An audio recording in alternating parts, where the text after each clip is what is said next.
Good morning to everyone, and Happy New Year to those of you who celebrate this New Year that started today. The Tibetan New Year this year starts in about a month. Some of you might be confused and said, wait, they both use the lunar calendar. How come it's not the same? But the lunar calendar has 30 days a month.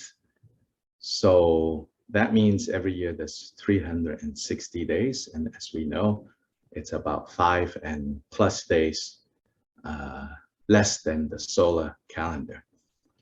Since Tibetans and Chinese and others, most others who use the so-called lunar calendar, it's actually using a luni-solar calendar, meaning a lunar calendar, in the brief version, a lunar calendar that is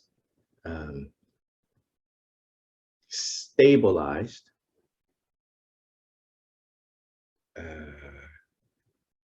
with the solar calendar as a reference point.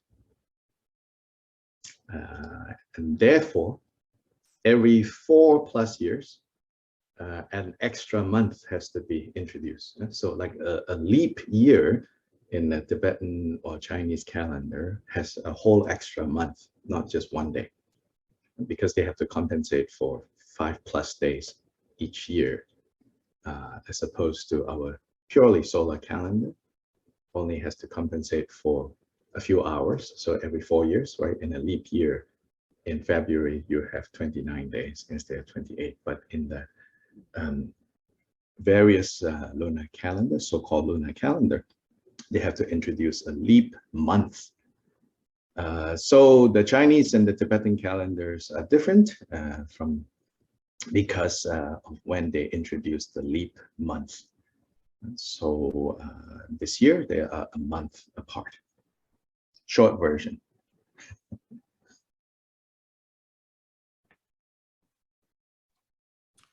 Buenos días a todos. Quiero desearles un feliz año nuevo a todos aquellos que celebran el año nuevo el día de hoy.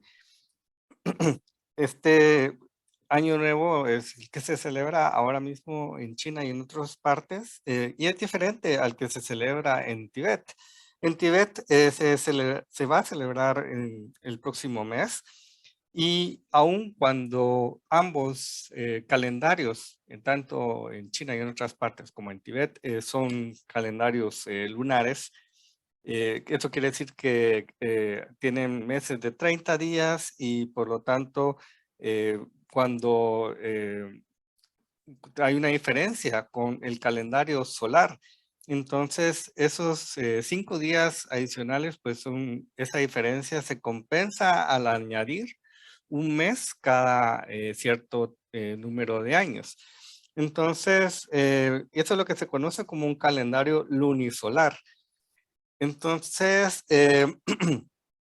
donde se tiene un calendario lunar como una referencia, un calendario solar que se utiliza para poder estabilizar de alguna manera el tiempo o para que las estaciones y todo lo demás coincida en cierto momento de nuevo. Ahora, como se mencionó, pues este mes adicional que se adiciona es similar como el día adicional que se utiliza en el calendario occidental, y entonces que se introduce cada cierto tiempo. Y esto es diferente para tibetanos y para chinos el momento en que se introduce este mes. Por lo tanto, ahorita hay una diferencia de un mes entre ambos calendarios. The only pure lunar calendar that has been used is the Muslim lunar calendar. That one, they don't stabilize it according to the solar calendar. So therefore, like the New Year, the Ramadan, it can move throughout our solar year. Sometimes January, sometimes February, sometimes March, sometimes April. Which means like if you live in further north in the hemisphere or further south, for you, fasting could be a real problem, because the tradition of fasting, right, for a whole month, I mean, not literally fasting a whole month, I mean, fasting from sunrise to sunset for a month, okay, not fasting a whole month. So when in Ramadan, when you have to fast from sunrise to sunset, depending on, you know, where in the year you are, sometimes it's really, really long hours, and sometimes really short hours in some years. So the Muslim calendar is moving.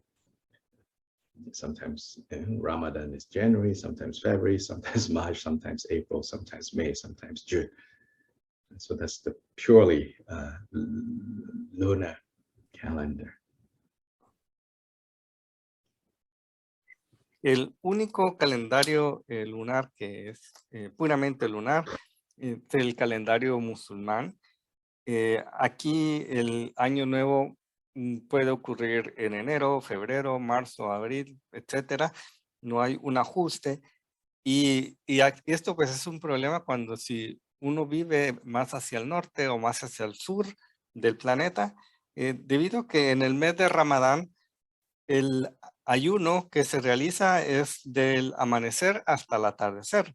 Entonces, pues eso, las horas de ese ayuno van a ser muchas o pocas dependiendo de dónde te encuentres, y pues va a causar diferentes situaciones.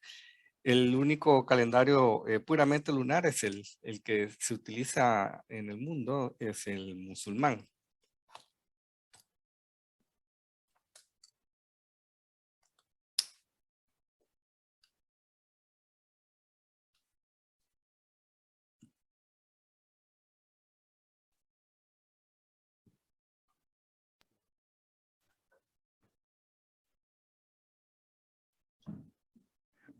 After being gone for a few weeks, all technology is breaking down. I thought it was, you know, my old age and forgetting how to get everything together. But after a few tries, it's impermanence. The mouse is dying. The extension is dying. So now I'm not using, what happened? The external microphone. I don't know. It's, you know, it's impermanence. Sometimes you think, you know, only human beings are impermanence, and you think, oh, the machines will, you know, work exactly how it's supposed to work. But this is going crazy. This is going crazy. So anyway, it's good to be reminded on the first day of New Year that impermanence applies to everything, not just yourself, you know.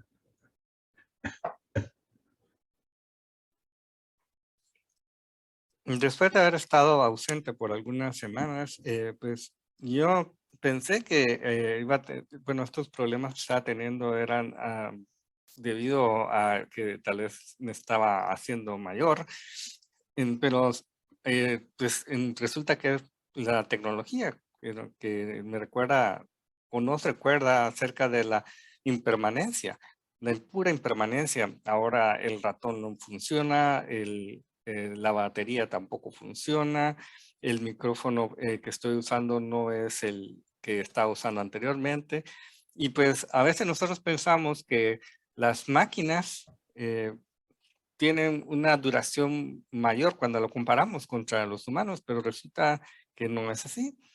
Y creo que es un buen recordatorio que de la impermanencia ahora que empieza un nuevo año.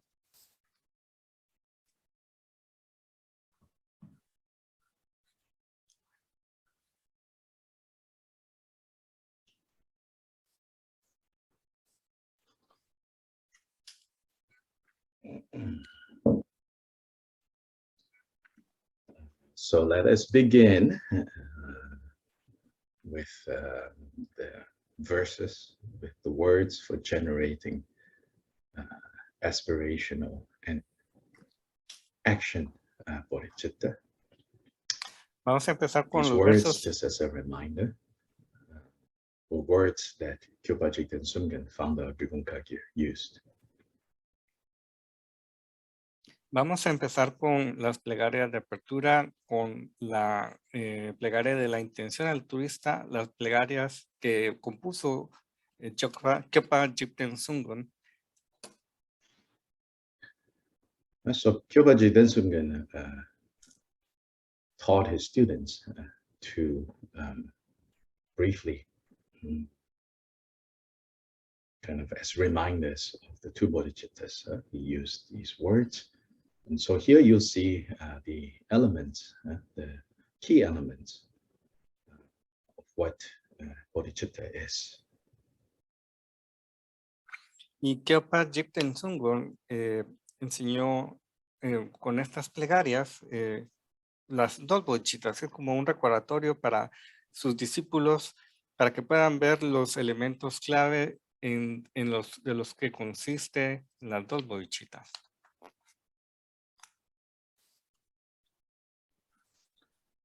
So with regards to who has to be included in terms of our bodhicitta, who do we have to generate this bodhicitta for? So then it very clearly says all mother sentient beings, limitless as the sky. That means without limit, without exception. So that has to be the extent of bodhicitta. Y considerando a todos los que tienen que estar incluidos dentro de esta generación de la bodhicitta, para quienes debe ser generada esta bodhicitta. Aquí dice, todas las madres seres sensibles y limitadas como el espacio. Esto quiere decir que no hay un límite hacia quienes hacer. So this extent is easy when we are having a good day. And nobody is bothering us, but this extent quickly becomes a lot smaller when things are not going so well, when certain people are bothering us, or we think of them as bothering us. So that is when it's hard to really mean it. All mother sentient beings, limitless as the sky. So we should be aware of that, you know. Y bueno, y hasta aquí a esto se extendería a todos los seres, pero a veces extenderlo, pues es fácil cuando tenemos un buen día. Cuando no tenemos un buen día, cuando tenemos personas que nos están molestando de alguna manera, entonces, y a veces son cosas pequeñas, entonces se va volviendo este círculo más pequeño hacia quienes nosotros le extendemos la bodhicitta. Entonces, en esos momentos se vuelve algo difícil de lograr. Entonces tenemos que estar conscientes de eso. Then here in particular, he says, those enemies who hate me, those obstructors who harm me. So of course, this word enemies is a very strong word. You know, we don't use this word much these days because most of us are very fortunate. You know, we live now in circumstance where we don't have enemies. But for Gyalpa Rinpoche's times, in the 12th century in Tibet, people routinely experience enemies. So the point here, I think, what we can learn is that if during his time there are real enemies, and yet, you know, Tibet as a civilization committed to this project Bodhicitta, I will call it. Yeah? It should not be that hard, you know, for us who don't really even have enemies. We just have people who from time to time annoy us, you know. We just have people who from time to time difficult. Now, of course, some of us do live in situations where there are enemies, you know. people are out to kill us. Whether with or without reason is beside the point. But no matter what our circumstance, whether we have explicit enemies or we don't have enemies, to whatever extent, things are not going our way, we have to remember that the project Bodhicitta isn't just for when things are going well.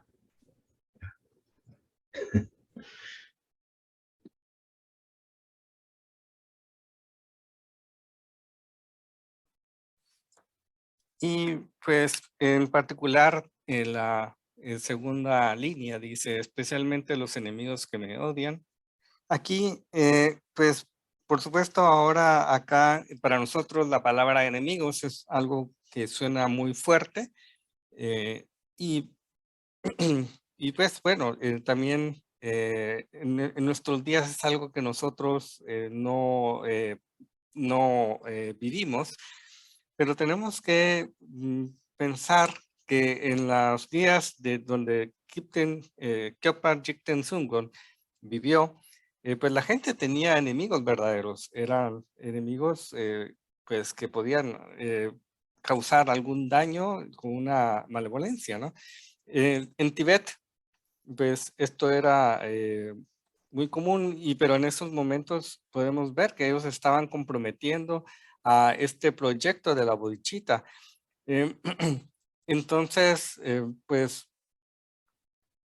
tal vez ahora nosotros no tenemos estas dificultades y nosotros tal vez en cuando tenemos personas que son molestas o que nos causan dificultades. Y pues en las otras circunstancias nosotros tenemos que lidiar con personas que pueden intentar matarnos, ya sea con intención o sin intención. Ahora, sin embargo, sin importar estas circunstancias, que alguien quiera solo, alguien que sea solo molesto o que nos cause dificultades, o bien ya sea una persona que quiera matarnos, nosotros So here tenemos que among pensar those, que cuando las cosas a veces no están bien, tenemos que comprometernos también a este proyecto de la bodhicitta. so here in reminding us towards whom we should generate bodhicitta, it also mentions finally those who create obstacles on our way to liberation and all-knowingness. So these two, liberation and all-knowingness, is referring to what is the goal? What is the final destination? The final destination is when we achieve liberation, meaning personally we are freed, we are liberated from confusion, from samsara. And then furthermore, not only liberated, and liberated, we know here, through primarily wisdom. Yeah, not to be liberated, to be bound is to be bound by confusion. Confusion is the lack of wisdom. Liberation, freedom is achieved when wisdom has dispelled confusion. Then not only liberated, but also has achieved all-knowingness. All-knowingness is achieved through skillful means, compassion, skillful means. And all-knowingness is a necessary quality for the benefit of beings. In order to truly benefit beings, we have to be all-knowing. And so this is final Buddhahood. So this, again, in this simple recitation, it reminds us, what is the result that we're aiming for? So first, on behalf of all Mother Sentient Beings, we're working on this project. When this project is accomplished, what is accomplished? Liberation and all-knowingness. So this is the second point.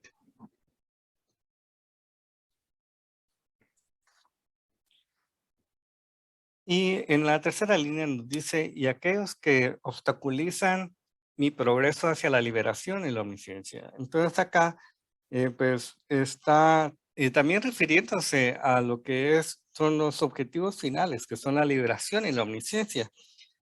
La liberación del samsara, la cual se logra primariamente a través de la sabiduría que va a dispersar la confusión. Y cuando tenemos acá la omnisciencia es la que se obtiene a través de los medios hábiles.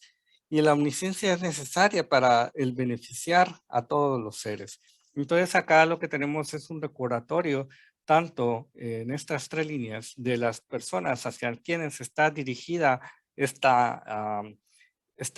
actividades, hacia cuáles nosotros, por las cuales estamos haciendo este proyecto de la bodhicitta, y también cuál es el objetivo de la misma. ¿Hacia dónde vamos?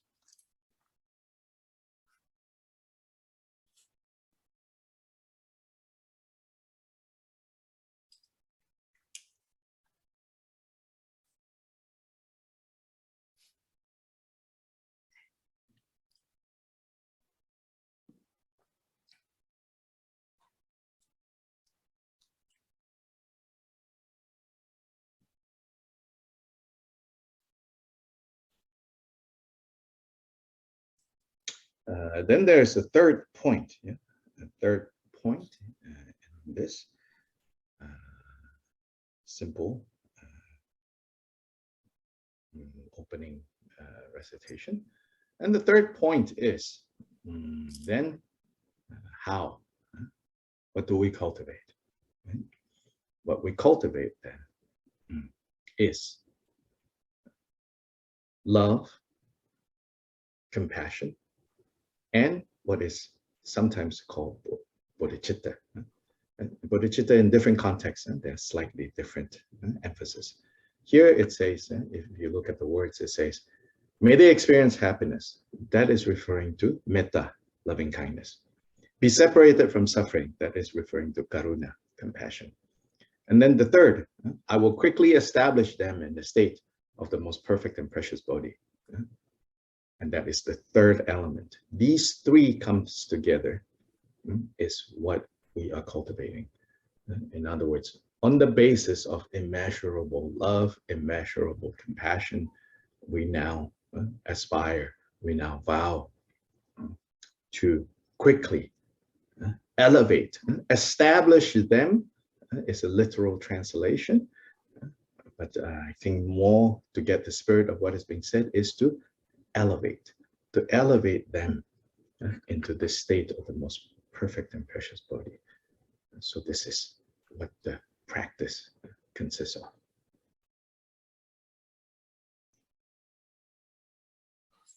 Y el tercer punto, que es donde nos dice cómo es que nosotros vamos a hacer el cultivo y para poder lograr estos, o la práctica para poder lograr la liberación y la omnisciencia.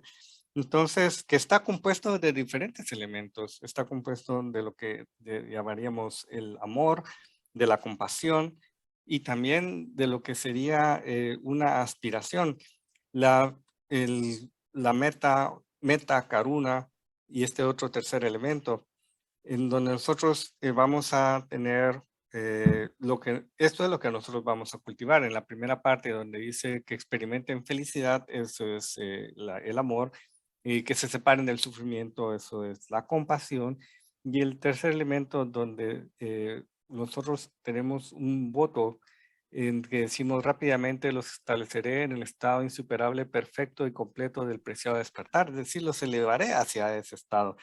Entonces, estos son los tres elementos en los cuales consiste nuestra práctica de la bodhicitta. So here, in a way, you can see, in this prayer, you can find, if it is helpful, what is called as the ground, the path, and the result. This is a very common grouping in Tibetan Buddhist teachings. The ground meaning the basis. What are we working with? The basis that we're working with is all mother sentient beings. The path meaning the process, the method. What is the process, the method? What is the practice? That is love, compassion, and wanting all beings to be Buddhas. And that's the path, that's the process, that's the practice. Then the result the result is liberation and all-knowingness, the fruit. So you can see how, this prayer, very short, very simple, but loaded. So that from there we know what is the ground, what is the path, and what is the fruition.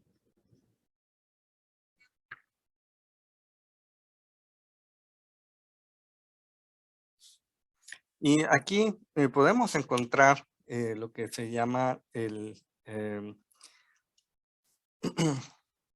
la base, el sendero y el resultado, que es una manera muy común de agrupar dentro del budismo tibetano algunas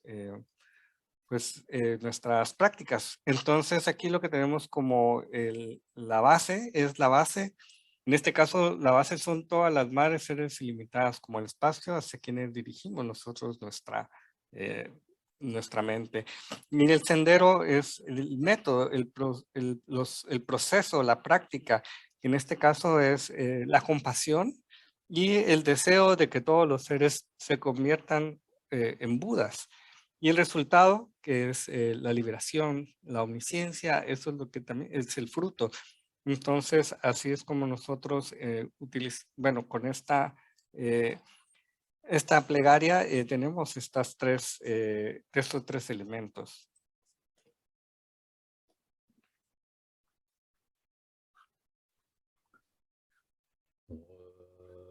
Dola Dongwa Jebe Dra Nopar Jebe Geng Tarpa Dam Tam Je Kimbe Bardu Jobra Jeba Tam Je Ge Zu Jebe Ma Nang Ka Dang Nyam Pe Sen Je Tam Je Deva Dang De Du Myo Dang De Ge Du La Na Me Pa Ya Nopra Zube Chanju Rinpo Je Topara Jo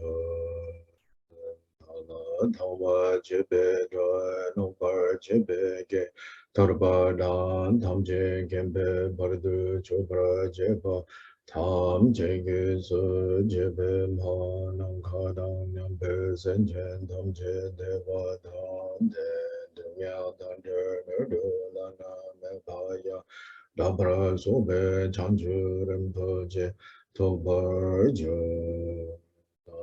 Dawa Jebe Da Nopar Jebe Ge Tarpa Dang Tam Je Gembe Bardu Chopra Jeba Tam Je Ge Zu Jebe Ma Nang Ka Dang Nyam Pe Sen Chen Tam Je Deva Dan Den Du Mya Dan De Nu Du La Na Me Pa Ya Dabra Zobe Chanju Rinpo Je Topra Jo De Sama Geki Bardu Lunga Yisun Kewa Lambo Manji Bardu Lunga Yisun Kewa Lambo De Dering Sonde Nima San Ta Samji Bardu Lunga Yisun Kewa Lambo. This last one that we just recited, it's the action bodhicitta. And so now that we have aspired what we have expired, what do we need to do next? Well, next is we need to implement. So in terms of implementation of this aspiration, very simple words here, but also directly saying, don't waste your time speculating, philosophizing, all that stuff. Right? Here it says, virtuous deeds of body, speech, and mind, engage in that uninterruptedly, from now until this time tomorrow, from now until the end of this life, from now until Buddhahood is achieved. Y estas últimas líneas es la plegaria de la bodhicitta de la acción o del involucramiento, en la cual previamente nosotros hicimos la aspiración de generar la bodhicitta. Ahora viene a continuación la implementación. Entonces, esta está dada en términos de lo que básicamente sería decir que no desperdiciemos nuestro tiempo más. que no lo desperdiciemos en filosofar, en especular, simplemente en involucrarnos en qué, pues en las acciones virtuosas, en una vida virtuosa, y involucrarnos hasta cuándo, pues primero hasta el momento bueno, durante todo este día, luego después durante toda nuestra vida y luego hasta lograr la budeidad. Especially Gilbert Rinpoche really emphasizing that when it comes to the practice of the path, no matter what level you think you are practicing, what high teachings you are practicing,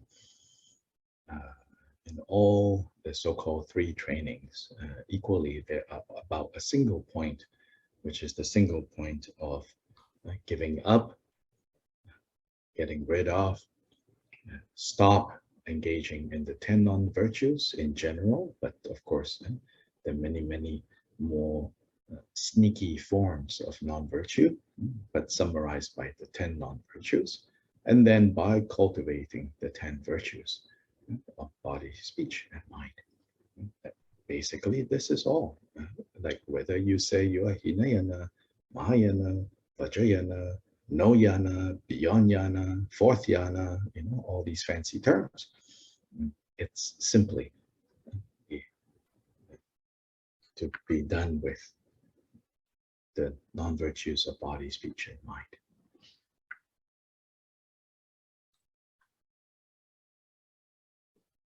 Y bueno, Kyopa Jigten Sungwon enfatiza, bueno, en la práctica, en el sendero, en cualquier nivel que uno crea en el cual esté, pues ya sea en cualquiera de los 3 entrenamientos que uno crea que uno esté, pues acá estamos llegando a nivel que nosotros primero nos tratamos de renunciar o dejar las 10 acciones no virtuosas y cultivar las acciones virtuosas de cuerpo, palabra y mente.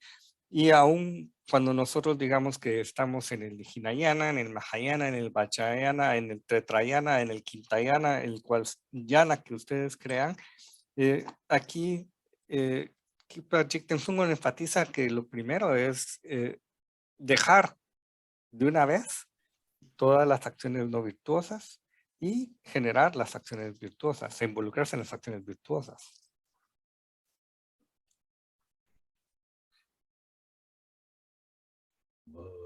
Sanje Jodan Soke Jonam La Chacho Bardo Dane Gapsu Je Dage Jinsu Gebe Sonanke Drola Penche Sanje Dubra Sho Sanje Jodan Soke Jonam La Chacho Bardo Dane Gapsu Je Dage Jinsu Gebe Sonanke Drola Penche Sanje Dubra Sho Sanje Jodan Soke Jonam La Chacho Bardo Dane Gapsu Je Dage Jinsu Gebe Sonanke Drola Penche Sanje Dubra Shoya Nankada Nambe Sanje Namje Dewa Dan Dewe Kedan Depro Kyuji Dunya Dan Dunya Jikyu Dan Deva Kyuji Dunya Mebe Dewa Dame Dewa Jiji Nerin Chada Nidan Dewe Tanyang Nanda Kyuji Nankada Nambe Sanje Namje Dewa Dan Dewe Kedan Depro Kyuji Dunya Dan Dunya Jikyu Dan Deva Kyuji Dunya Mebe Dewa Dame Dewa Jiji Nerin Chada Nidan Dewe Tanyang Nanda Kyuji Nankada Nambe Sanje Namje Dewa Dan Dewe Kedan Depro Kyuji Dunya Dan Dunya Jikyu Dan Deva Kyuji Dunya Mebe Dewa Dame Dewa Jiji Nerin Chada Nidan Dewe Tanyang Nanda Kyuji. What we just recited is the refuge and the 4 immeasurables. But again, if you really look at what is being said in the refuge and the 4 immeasurables, they are not talking about anything but bodhicitta. So the whole opening recitation is all about bodhicitta. Y lo que acabamos de recitar es el refugio y los 4 inconmensurables. Y si nosotros lo vemos bien, pues tanto el refugio y los 4 inconmensurables también hablan sobre la bodhicitta. Entonces todas las plegarias de apertura son acerca de la bodhicitta.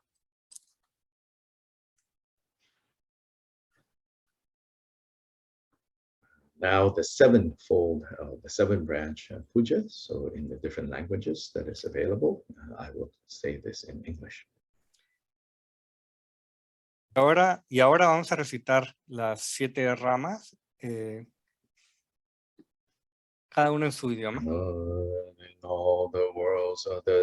En todos los mundos de las 10 direcciones residen los tathagatas de los 3 tiempos. Ante cada uno de estos leones entre humanos, me postro gozosamente con cuerpo, palabra y mente. Por el poder de esta aspiración a nobles hazañas, todos los conquistadores aparecen claramente en mi mente. Con tantos cuerpos como hay átomos en todas las tierras, me postro a todos los conquistadores. En cada átomo hay Budas incontables como los átomos, todos entre los herederos de los Budas. Así concibo a este Dharmadhatu, tan completamente lleno con los conquistadores de esta manera.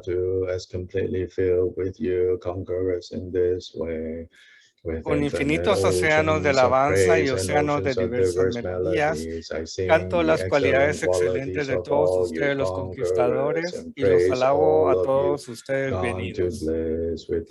Con las mejores flores y las mejores guirnaldas, la mejor música, ungüentos y los parasoles excelentes, las lámparas más finas e incienso superior, las ofrendo a ustedes los conquistadores. Con excelentes prendas y las mejores fragancias y sándalo en polvo amontonado tan alto como el monte Meru, todas las maravillosas ofrendas perfectamente dispuestas las ofrendo a ustedes los conquistadores. Estas ofrendas vastas e inigualables para todos y cada uno de los conquistadores, con el poder de la convicción en hazañas nobles, me postro y las ofrendo a todos los conquistadores. Todas las acciones malignas que he hecho con mi cuerpo, palabra y mente, bajo el poder del deseo, odio e ignorancia, confieso todas y cada una de ellas.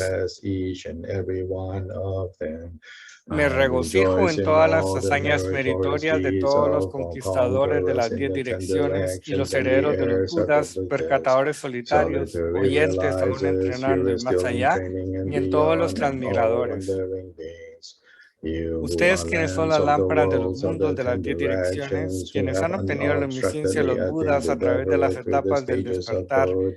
Todos ustedes quienes son mis protectores, por favor giren la insuperable rueda del Dharma. Con las palmas unidas les suplico encarecidamente a ustedes quienes tienen la intención de manifestar el nirvana final, por favor quédense por tantos eones como hay átomos en el mundo, por la felicidad y bienestar de todos los transmigradores. Cual sea poca virtud haya reunido a través de postraciones, ofrendas, confesión, regocijarse, solicitar y suplicar, ahora lo dedico para el completo despertar.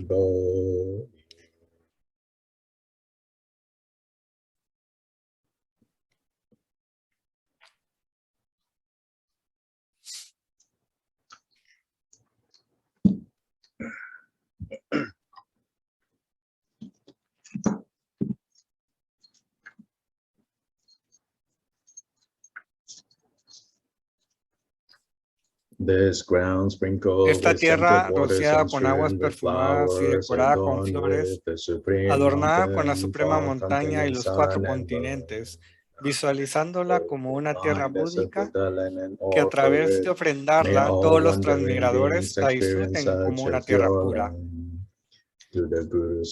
A la asamblea de gurús, quienes han perfeccionado completamente los 3 kayas, les ofrendo las ofrendas externas, internas, secretas y de la talidad. Por favor, acepte mi cuerpo, riqueza y todo lo que aparece y existe en su totalidad, y concédame el insuperable logro supremo.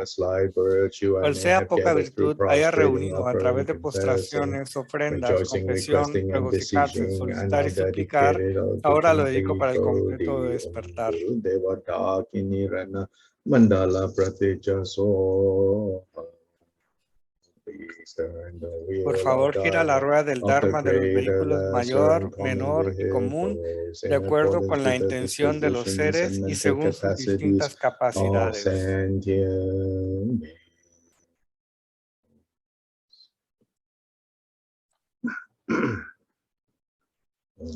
Duje Chavantile Naroda, Manita Bopa Dujulin Bokadum Sele Savela Meshap Sajula Mayidam Chokana Soban Tepsoda Jijin Jidam Gita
And so now, chapter 9,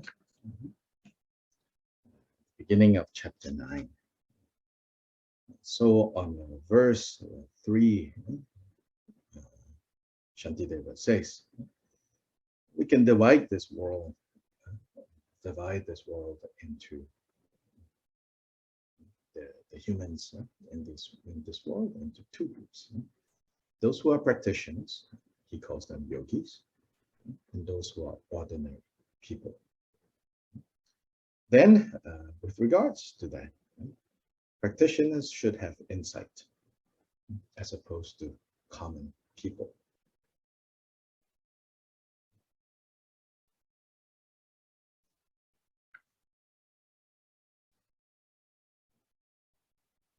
Ahora estamos en el principio del capítulo 9 y estamos en la estrofa 3, donde aquí Shantideva divide a los seres humanos prácticamente en dos grupos, los practicantes o yogis y los seres ordinarios.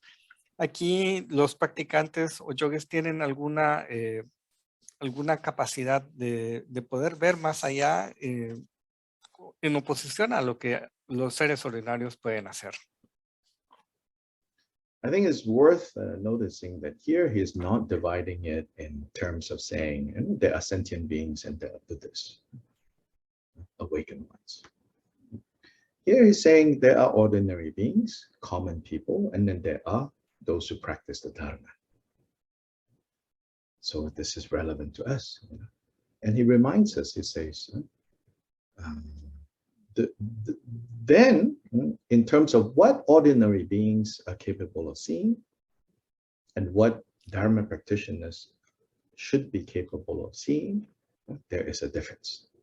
And in terms of that, he says, although Dharma practitioners are still in this world, still part of this world, what Dharma practitioners are able to see, are able to understand, should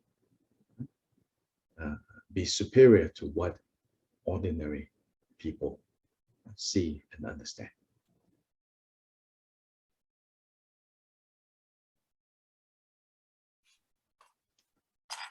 Y aquí pues tenemos que hacer una aclaración que aquí no hay una diferencia entre los seres sintientes y los budas, sino que está hablando de que hay una diferencia entre gente ordinaria y gente que practica el Dharma. Entonces acá es algo que es relevante hacia nosotros. Aquí lo que está diciendo es que hay una diferencia en cuanto a que los practicantes del Dharma están aún en el mundo, pero pueden ver el mundo y tener un conocimiento de él de una manera superior a los seres ordinarios. La manera en que estos otros seres también ven al mundo y que ven y que tienen un conocimiento del mundo, pero diferente.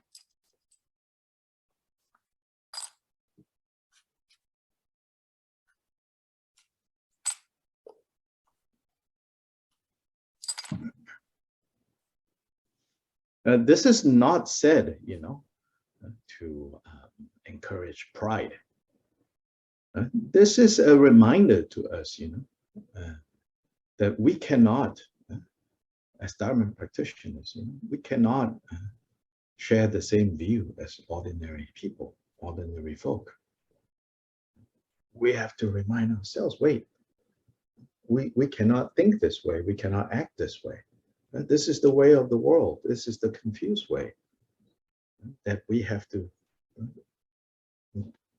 do better. So this is important. This is not, again, not out of pride that we will do better. In some ways, out of, you could say, compassion. You can see that others who are not practitioners, they don't have this insight. And so, of course, they're going to operate in the ways of the world.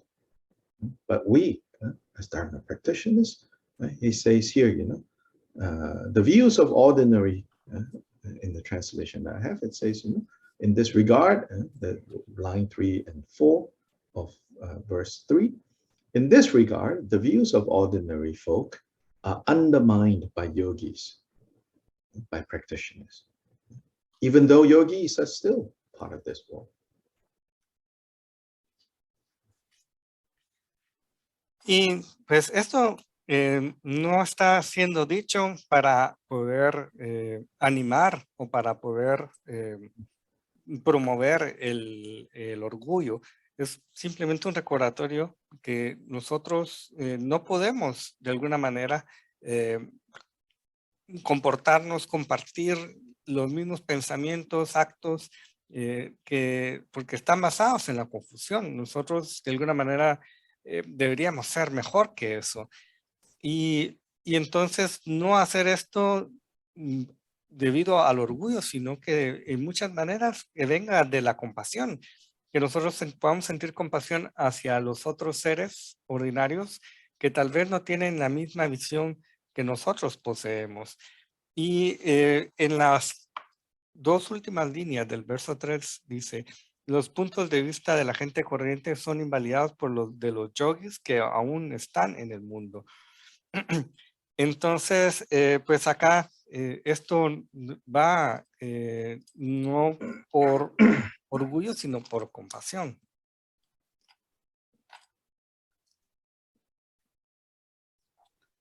Verse 4 reminds us that even within practitioners, within the ranks of yogis, there are degrees of clear seeing. And as seeing becomes clearer and clearer, then what you saw before, you have to let go. What you thought you saw at a lower level of clarity, when you arrive at a higher level of clarity, then you can see, oh, actually, that is not so accurate. Oh, actually, that is not so accurate. And so this is now reminding us that then, even in terms of developing clear seeing, there are stages to go through.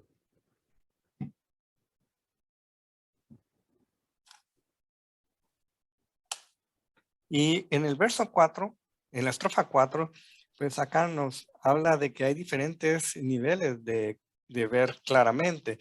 Y aquí también dice que lo que en cada nivel, si uno llega a un nivel, entonces puede ver hacia atrás y lo que uno pensó que era claro, pues ahora debe dejarlo ir.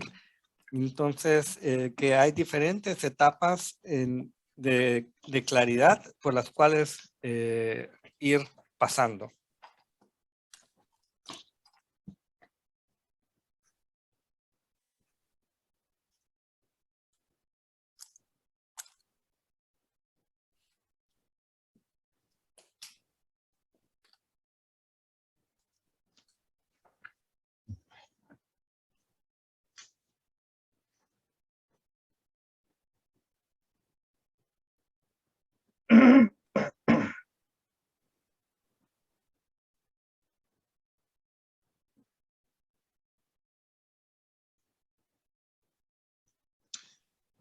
Then here,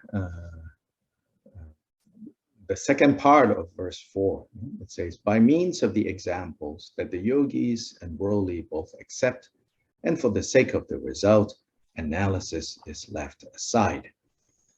This is a kind of a peculiar and interesting thing to read at this point. Here, I think what Shantideva is reminding us is, he says, when you work with, when you are working with, or when you are dealing with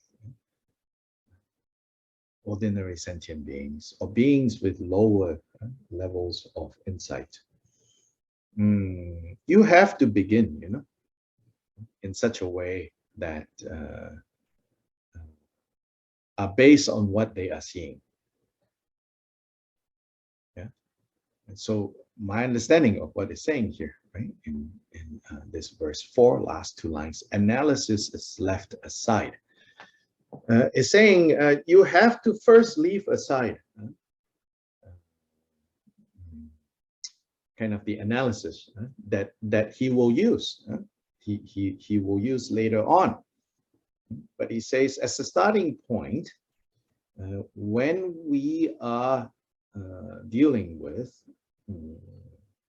the confusions of beings, including ourselves, we have to begin at a point where we are all in agreement. Then starting from there, when we can skillfully begin to consider, begin to analyze, begin to look more deeply, then clarity can emerge.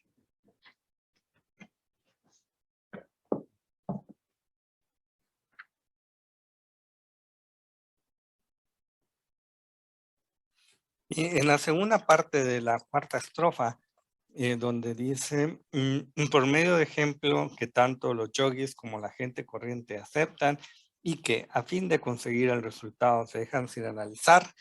Entonces acá es un punto muy especial, muy particular, muy interesante que podemos ver acá, en donde nosotros cuando estamos trabajando o cuando estamos tratando con seres sintientes ordinarios o seres que tienen un nivel más bajo, digamos, que nosotros, pues partimos sobre una base sobre lo que ellos están viendo y dejamos por un lado lo que sería pues lo primero que hacemos es dejar por un lado lo que sería el análisis que podemos utilizar o que va a utilizar Shantideva posteriormente, y como un punto donde poder empezar, donde por la confusión de los seres sintientes y la confusión que nosotros mismos tengamos, en cuestiones en las que todos podamos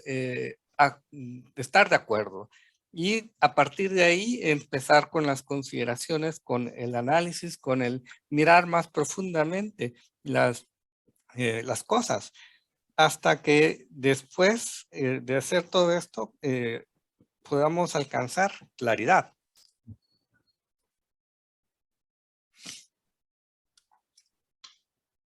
In the more traditional, in the traditional commentaries for this section, like in Kempo Kunpel's commentary, he goes into this long, I mean, long for us, not long for them. He goes into this long introduction into the various, or like the four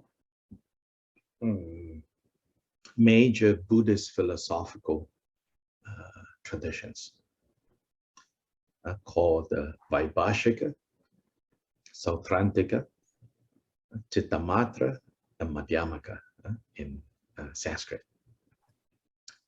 And these are the kind of standard Tibetan Buddhist way of summarizing all the various, differences of the different Buddhist philosophical positions and traditions in India.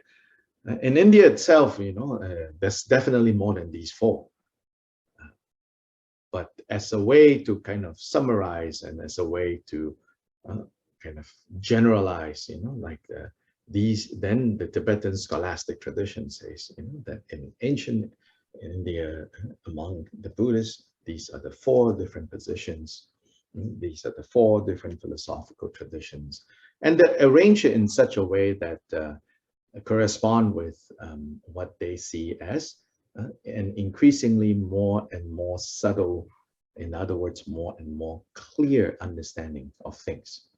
And so you begin with the more basic general view, which is correct in its own way, with the Vaibhashika. Then from the Vaibhashika, you go to the Sautrantika, Sautrantika to Chittamatra, Chittamatra to Madhyamaka. And Madhyamaka, being the tradition of Nagarjuna, identified with Nagarjuna, is said to be the most profound. At that point, you see the most clearly.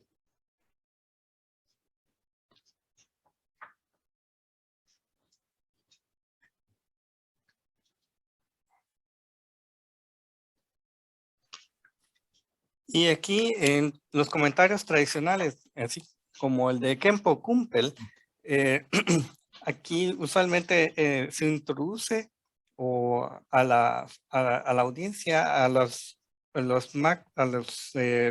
diferentes visiones filosóficas, que son las cuatro principales que están identificadas en el budismo tibetano. Son las cuatro maneras en que los tibetanos agruparon las diferentes filosofías que se estaban dando en la India, y obviamente hay más, pero que pueden ser más sutiles, pero los tibetanos las agruparon de tal manera que se fueran yendo de lo más sutil hacia lo más, perdón, desde lo más burdo hacia lo más sutil, para que fuera de alguna manera clarificándose la visión de la realidad, la manera de ser.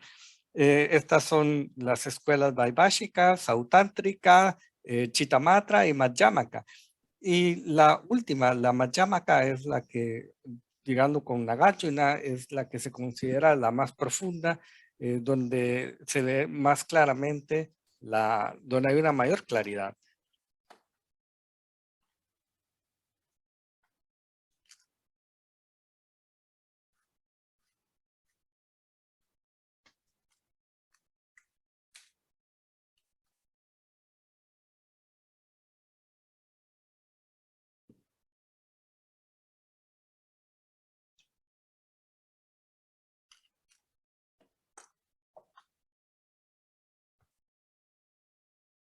Now here, between the last two lines of verse 4 and the line of verse and verse 5, there the point being made, the general point being made there is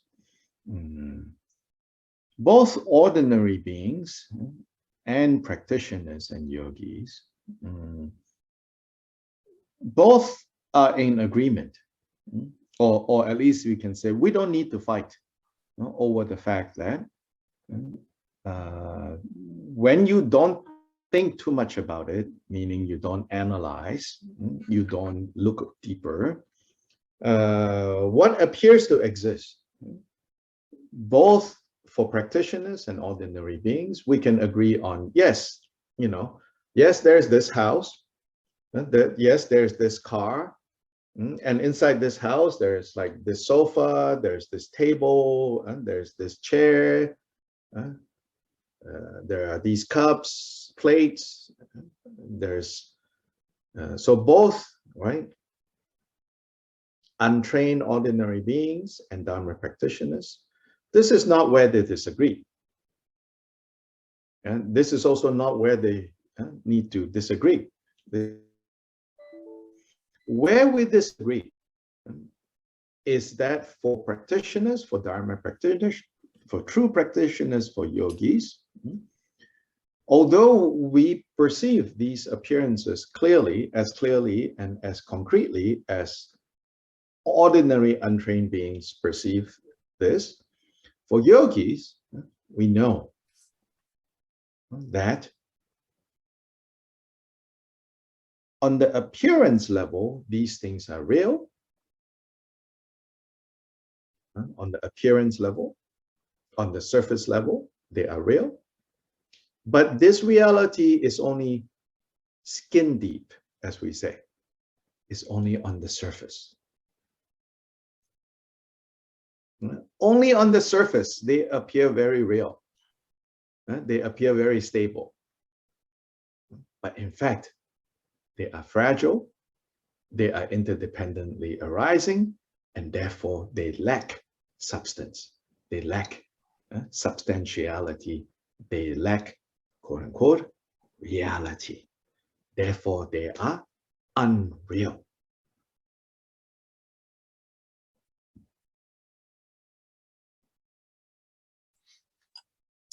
Y entre las últimas dos líneas de la estrofa 4 y el final de la estrofa 5, entonces acá es donde puedes generalizarse este punto, en la cual ambos, tanto los yogis o practicantes y como los seres ordinarios, pueden estar de acuerdo, pueden no tener discusiones o pelear sobre eso.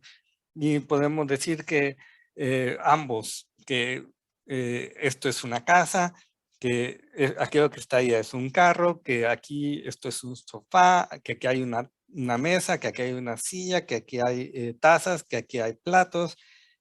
Pues entonces, tanto los seres que no están entrenados como los practicantes pueden estar de acuerdo en que se perciben estas cosas y que de una manera superficial son reales, que están ahí.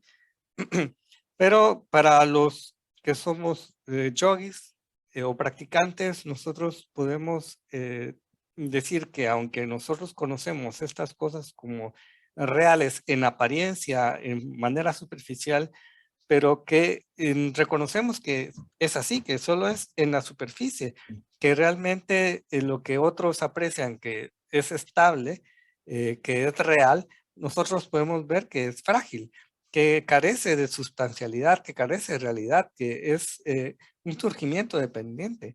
Entonces nosotros podemos decir que esto que vemos, no, que en apariencia real no es real.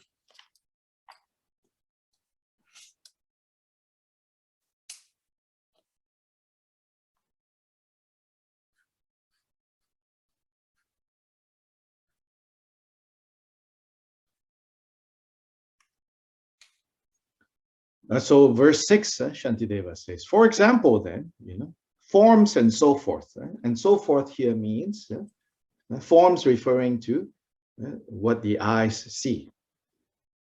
So forms and so forth is referring to smells, textures, tastes.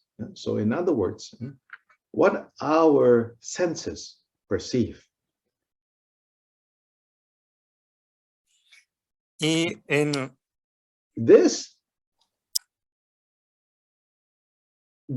what our senses perceive is that they perceive what has been, the next line says, generally agreed upon. It says general acclaim to exist. In other words, like, when we see something, we say, oh, that is so nice. Or conversely, oh, that's really ugly. What we perceive as nice and what we perceive as ugly, this quality of it being nice or being ugly is by general consensus. Beauty and ugliness don't exist in the object, don't exist out there.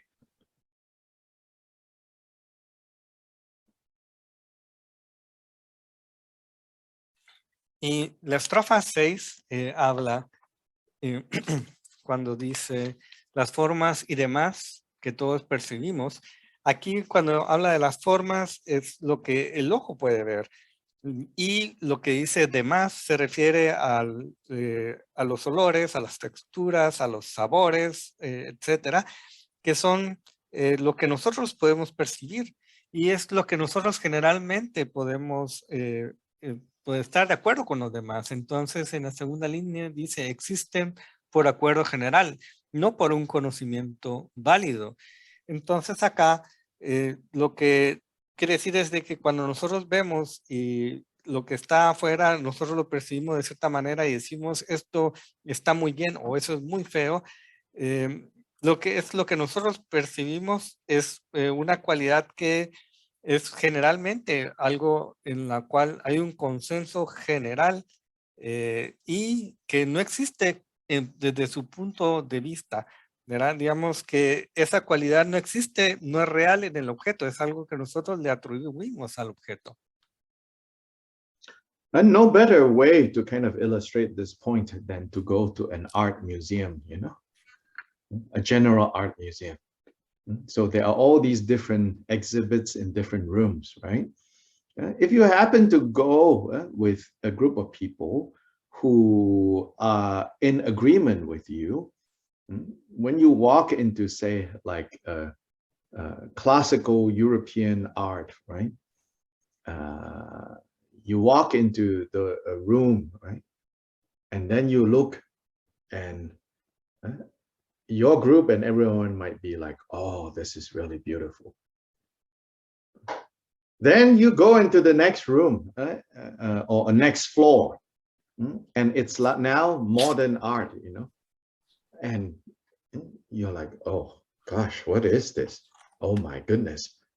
In 500 years, people are going to look at this and say, what is this, right? So these concepts, it's just by general agreement. The objects themselves don't yell out, I look good, or I look bad.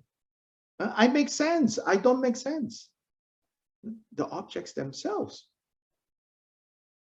don't yell out these things. But we hear these things, you know. We're like, no, it says it's attractive. What do you mean? Of course, we don't voice it out this way, but deep in our hearts, we feel this way. If we're honest, you know, we don't see the by consensus aspect of definitions of beauty and ugly, of worth or worthlessness. We behave as if the objects themselves are inherently attractive or unattractive. That's not the case, Shantideva says. And this is the difference between yogis and common people. Quote unquote common people don't even, are not capable of seeing this, and don't even suspect that this is the case. Whereas yogis know that this is the case.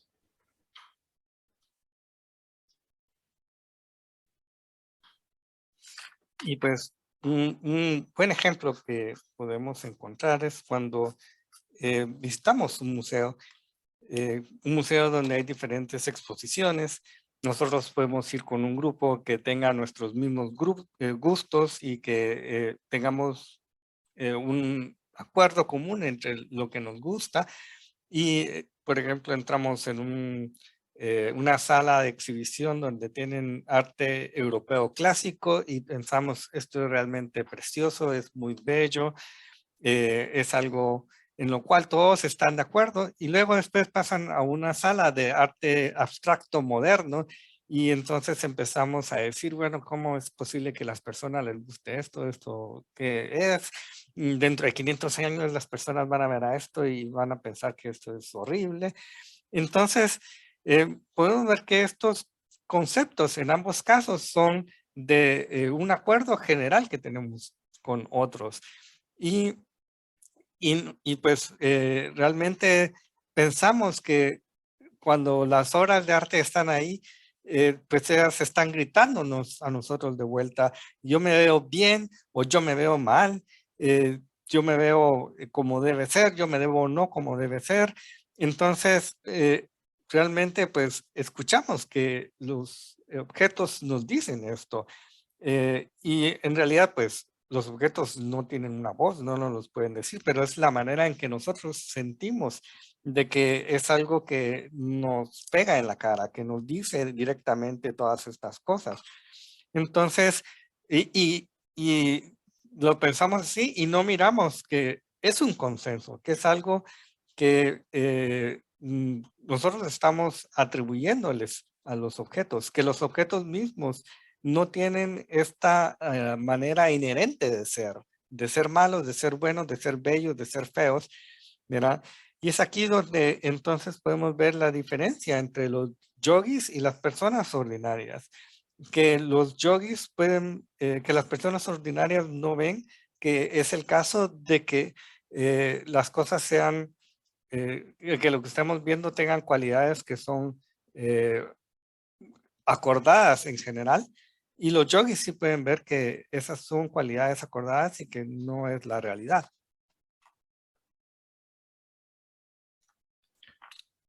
So the last two lines of verse 6, he says, it's just like, for example, things that are unclean, somehow, people agree, oh, this is really nice, this is really pure. So here he's not saying, there are actually, these are really unclean, these are really pure, these are really clean. He's just saying, like depending on context, but then we don't understand that. We don't understand that specific point depending on context. For example, like food, a lot of the foods that we eat are actually, we're eating them when they're rotten. But we don't think, oh, it's rotten. So over here we call rotten. But over here we call them what? Aged. Between aged and rotten, the desirability changes.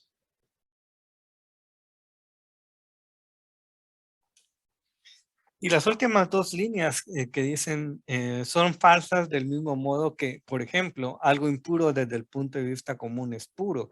Entonces, pues hay cosas que nosotros consideramos que están limpias, otras que están sucias, pero es dependiendo un poco del contexto y nosotros no entendemos que algo que sea en un contexto puro, en otro contexto sea impuro, que en un contexto sea limpio, que en otro contexto sea sucio.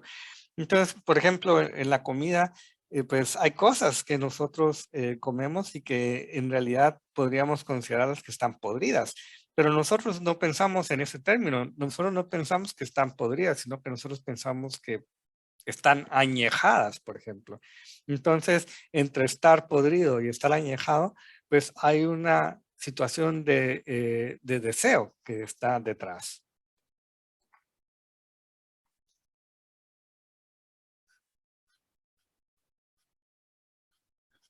Also like dairy, milk, at different ways of rotting produces different types of cheeses. And tofu at different stage of rotting produces different types of tofu, even the type that is called stinky tofu.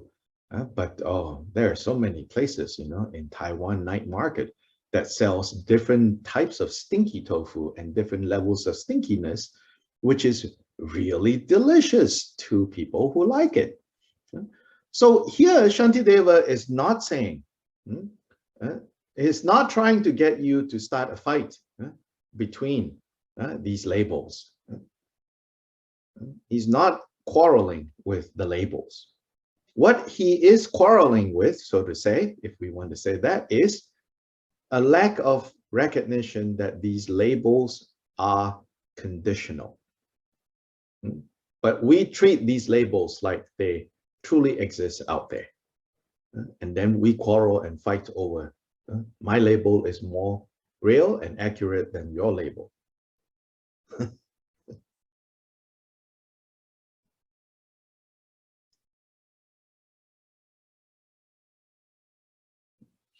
Y, por ejemplo, para la leche de vaca, hay diferentes... Yes, okay, so Shantideva is not fighting with you about, don't use this label, but use this label. Or labels should be used or labels should not be used. He's not quarreling with us there. He's not like picking a fight on that matter. What he is picking a fight over is, so to say, is our lack of understanding and awareness that these labels are things that exist conditionally based on context. And that in ordinary people's lack of ability to see this, they start all kinds of fight over my label is more accurate than your label, my label is more true than your label.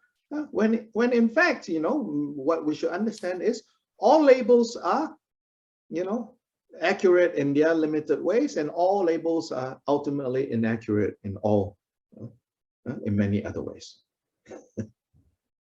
That's what he wants us to see.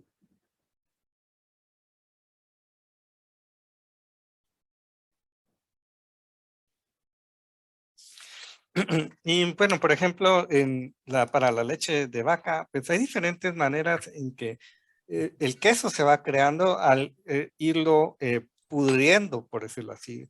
De igual manera, también tenemos que el tofu también se puede llevar a diferentes niveles de podredumbre y llegar a un tofu que realmente es muy apestoso, pero hay muchos mercados que las personas van y lo van a comprar porque consideran que este tofu apestoso es delicioso.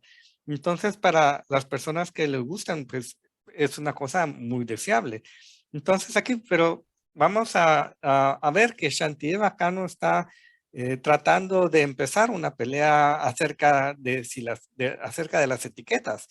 Es lo que trata de hacernos ver es de que existe una diferencia entre los seres ordinarios, los seres comunes y los practicantes del Dharma, en la cual tenemos que existe una falta de reconocimiento de que estas etiquetas pues están derivadas del contexto, son condicionales, y que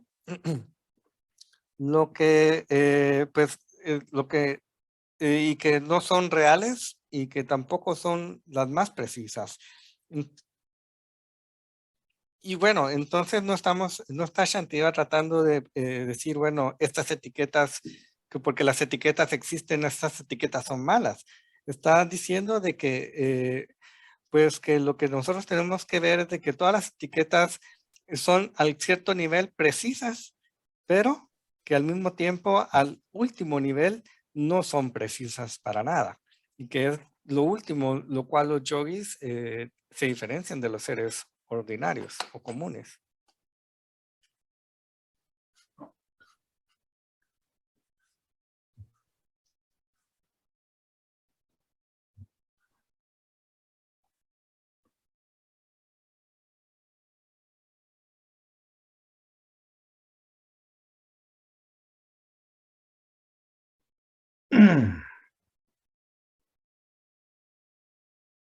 Yes, so like for example, sophistication in taste.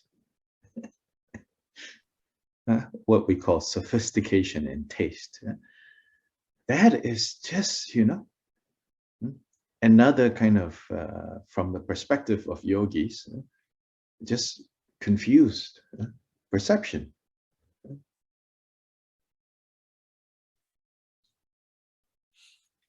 Y por ejemplo, una sofisticación en el gusto podría decirse que es una percepción confundida cuando hablamos desde la perspectiva de un yogi.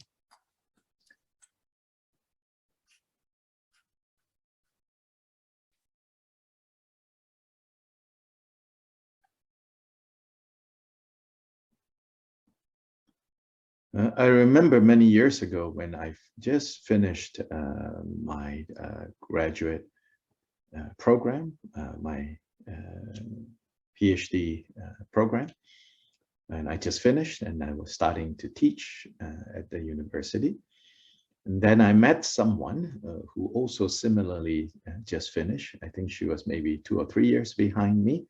But then after I taught for a few years, I met her. She was also a new faculty. Then we were talking about our experience in our graduate schools, respective graduate schools, and she went to one of these very fancy graduate schools, Cornell University. I went to a public university, University of Virginia. And so then we talked about like all the different classes we could take, not part of our main program at all, but fun things that we can do for free, so to say, but it's included in our fees. So you can take every semester like some hobbies that you can take as a class, yoga, even some schools meditation, or playing games. Or so then I asked her, I said, oh, did you ever do this wine tasting? Because that's also one of the classes that was offered, tasting, learning how to taste wine. And I remember this person saying, oh no. And she said, like she said it in such a way that was like, oh no. But I knew it wasn't because she doesn't drink wine. I mean, she does, but she said, oh no. Then she explained, she said, why would I want to do that? And then I said, why not?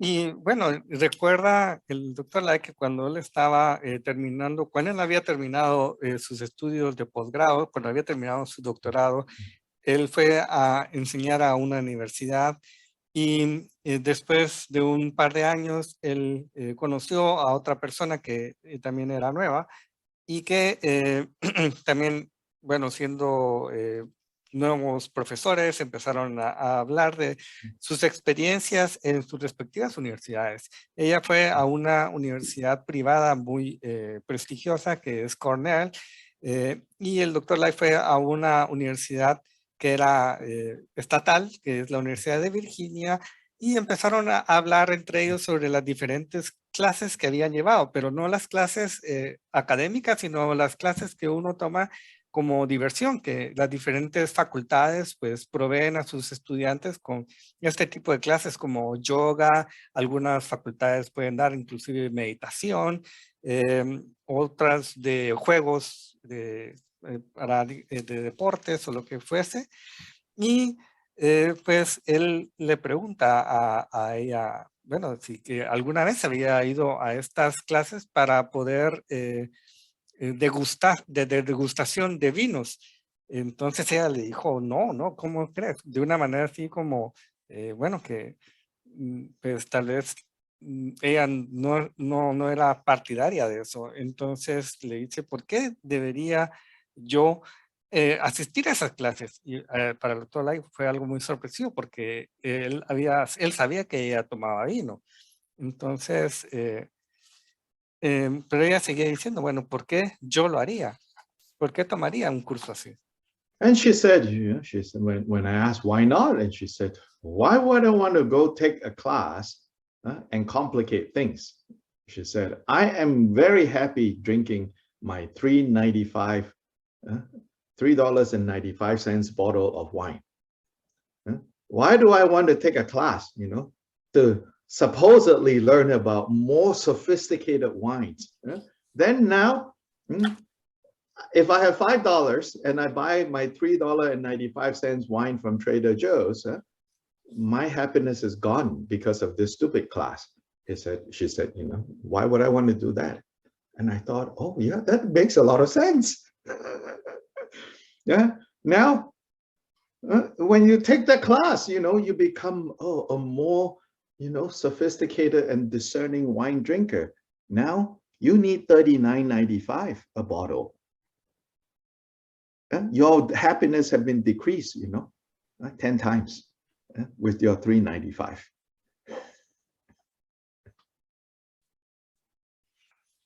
Y el doctor Lai le preguntó, entonces, ¿por qué no? ¿Por qué no tomaste un curso de estos? Y ella le contesta, bueno, ¿y por qué voy a complicar mi experiencia del tomar vino? Cuando yo voy a comprar una botella de vino me cuesta $3.95.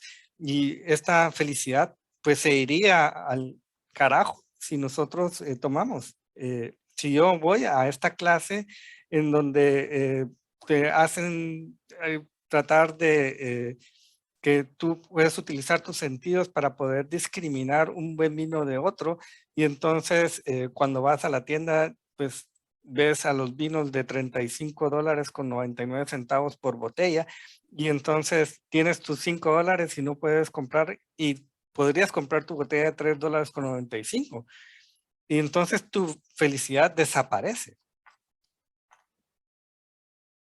Yeah, so, here again, it's not, the debate is not like, is this better than that?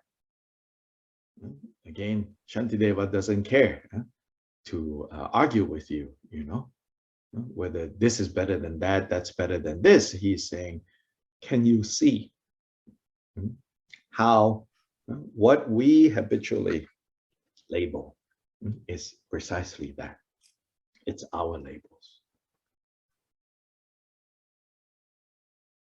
Y entonces aquí de nuevo es lo que Shantideva nos trata de exponer, que no trata de decir, bueno, es esto mejor que aquello, no trata de argumentar sobre las etiquetas. Lo que trata de argumentar es de que puedes ver que esto no son nada más que etiquetas.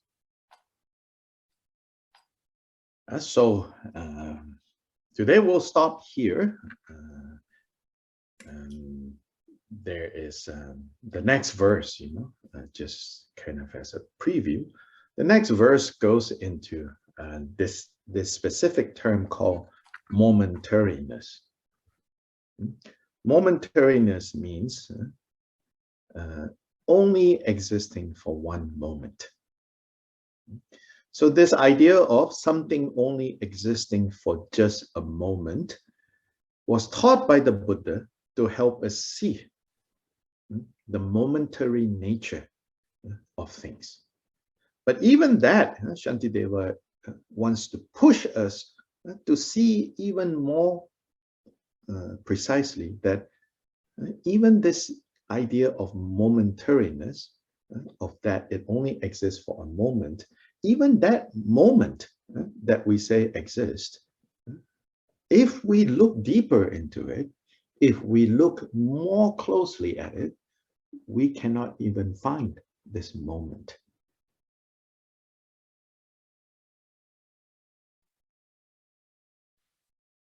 Y pues vamos a terminar el día de hoy con esto. La estrofa número 7 es una introducción a lo que posteriormente vamos a ver. Y es un concepto acerca de lo momentáneo, de las cosas que existen momentáneamente. Y aquí con momentáneo o con esa cualidad de ser momentáneo, es que quiere decir que solo existe por solo un momento. Y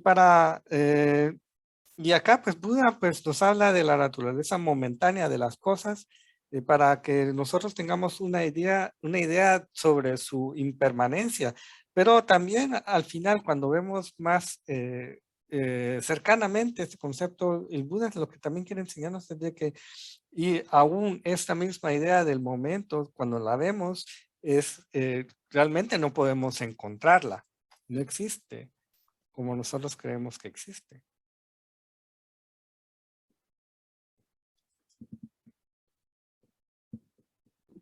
So we will stop here today. And again, Happy New Year to all those of you who celebrate this New Year. Then we will meet again on this Saturday, continuing with Shantideva. Y bueno, aquí vamos a detenernos. Pues, de nuevo, un muy feliz año nuevo. Y nosotros nos vamos a encontrar nuevamente el próximo sábado para la clase.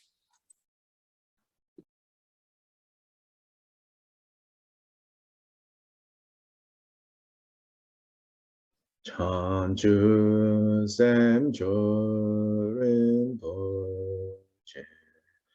Mage Banam Ke Gyuche Ke Banyam Bame Baya Gong Ne Gong Du Bel